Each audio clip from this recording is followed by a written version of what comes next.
Welcome back to The Hollow Voice. If you're new here, hit like, drop a comment, and don't forget to subscribe. Here, sound isn't just background. It's a doorway, a place where calm meets tension, and every note tells a story. Turn on the notification bell and let yourself drift into the unknown. The Ragdoll Ritual. People always tell you not to play with Ouija boards. Personally, I've never bought into any of that nonsense.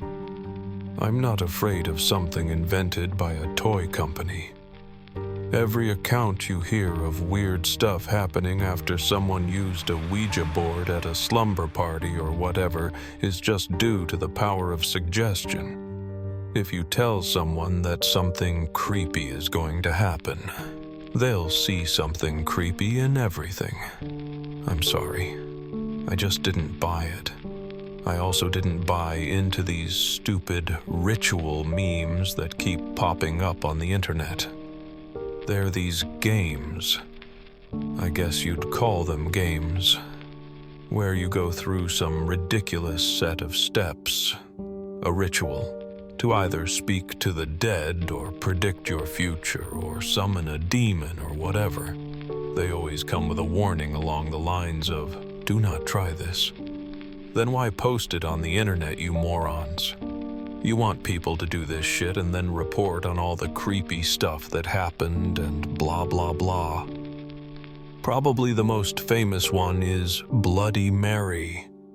It's the one where you stand in front of a mirror and repeat Bloody Mary 3 times, and then supposedly this ghost appears to scratch your eyes out. Why would I want to do that? Why do people do any of this bullshit? So, I decided to do a little trolling. I went on a forum that discussed topics of the supernatural and paranormal. Those places are full of superstitious schmucks that will eat up anything even remotely disturbing. I posted the following. Hey everyone, have you heard of the Ragdoll Ritual? A friend of mine, we'll call him John Jacob Jingleheimer Smith, told me about it, and I wanted to see if anyone has actually tried it. I can't seem to find any accounts of it online anywhere. That's because I made it up. Apparently, what you do is take an old doll. Any doll will do, but they say it works best if you use one you made yourself.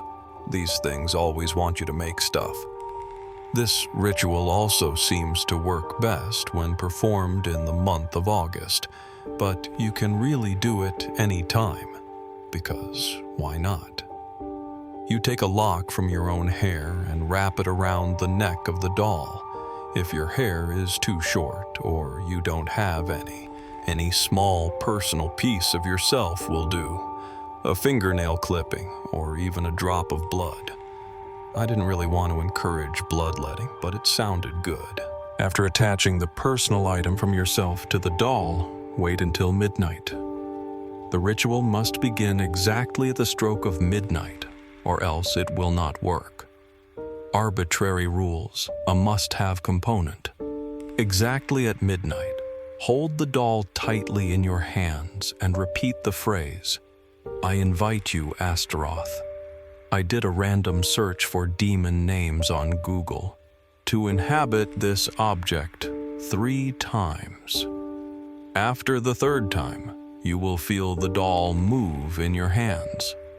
This is a sign the demon has accepted your invitation. They always have to accept, don't they? If after the 3rd time you do not feel the doll move, repeat the process.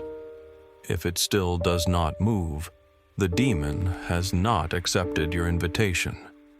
You do not need to do anything further. The ritual is over. If you receive an acceptance, place the doll inside a closet or other small space that can be closed. It is very important that you do not open the door until the ritual is complete. You may hear knocking on the door or shambling inside the closet. Do not open the door. The demon is bound to the doll, but if you allow it to roam throughout your home, it may attach itself to something else and refuse to leave after the ritual is over. You may now ask the doll any questions you like, but you only have until 1 a.m. Sometimes the doll would answer with a voice, sometimes through knocks on the door signaling yes or no. If you do not complete the ritual by 1 a.m., the demon may be locked inside the doll forever. After you have completed your questions, repeat the phrase, Astaroth, I release you, 3 times. Wait until you no longer hear any noise from inside the closet. Then it is safe to open the door. Afterward, bury the doll and mark the ground with the symbol of the cross. This will prevent the demon from ever returning. Sounds legit, right? Please follow the instructions exactly, as failure to do so can have disastrous results.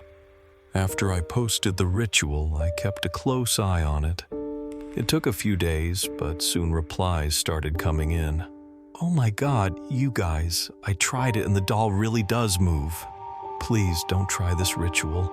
The demon still hasn't left and I've had nightmares every night since. Fake, didn't work. This is stupid. I agreed, buddy, but of course, I couldn't say that. I tried it, and when I opened the closet, the doll was gone. What do I do? I had a few good laughs.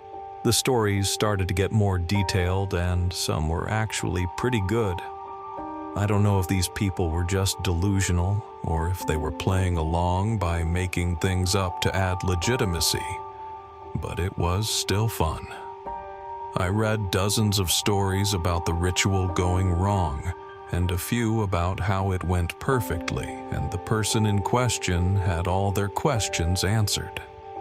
One person told of how the demon doll predicted his brother's death. It was fun, but soon it was growing stale, so I moved on to other things. A few weeks went by without me checking the forum. That is until one day when I came home from work.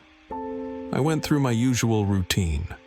I pulled off my shoes and my jacket, and when I went to throw them in my closet, something stopped me.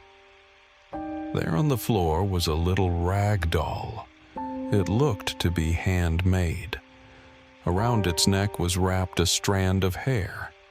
I would have been creeped out, but I told a friend a while back about my little prank online, and I figured he left it there for me to find. I chuckled to myself and went on about my evening. I opened the refrigerator to grab a beer. Another little doll, nestled among the leftovers.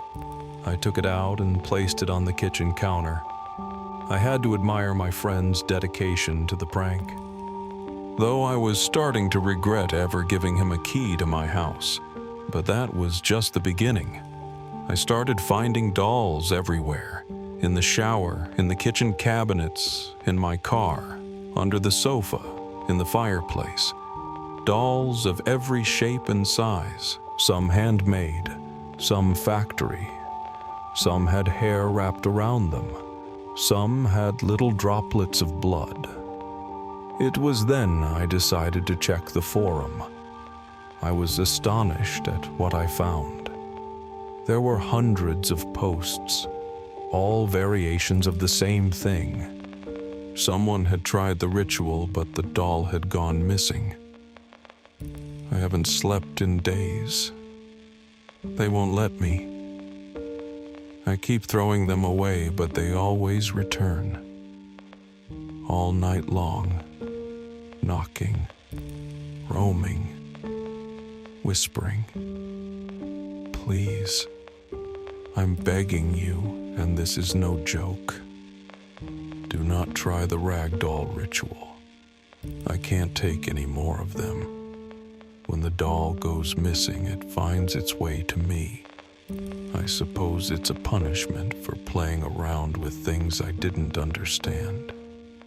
didn't even believe in. But please, if you have a heart, do not try it.